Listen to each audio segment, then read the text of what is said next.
Medical college ఉందా అక్కడ? GO ఉందా? మెడికల్ కాలేజ్ జీవో ఉందా? చెప్పా పెద్దనా చెప్పు. లేకపోతే మెడికల్ కాలేజ్ తప్పమ్మా. మెడికల్ కాలేజ్ లేదండి, ఉత్తే ఆర్డరే లేదు. రమ్మ దమ్ముంటే ఎవడని రమ్మని మాట. ఈ నర్సీపట్నానికి సంబంధించి సీనియర్ నాయకుడిగా ఉన్న ఒక ఎమ్మెల్యే, స్పీకర్ పదవిలో ఉన్న ఈ ఎమ్మెల్యే కూడా చంద్రబాబు నాయుడు గారి మాదిరిగానే తప్పుడు మాటలు మాట్లాడుతూ అబద్దాలు చెబుతూ తాను కూడా చంద్రబాబు నాయుడు గారి కన్నా 4 ఆకులు తక్కువేమి కాదు అని చెప్పి రుజువు చేసుకుంటా ఉన్నాడు. ఇదే పెద్ద మనిషి చంద్రబాబు నాయుడు గారు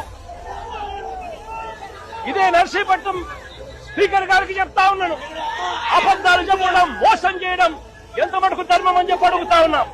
ఈ మెడికల్ కాలేజీకి జీవో లేదని అడుగుతారా? ఇదిగో జీవో నెంబర్ 204,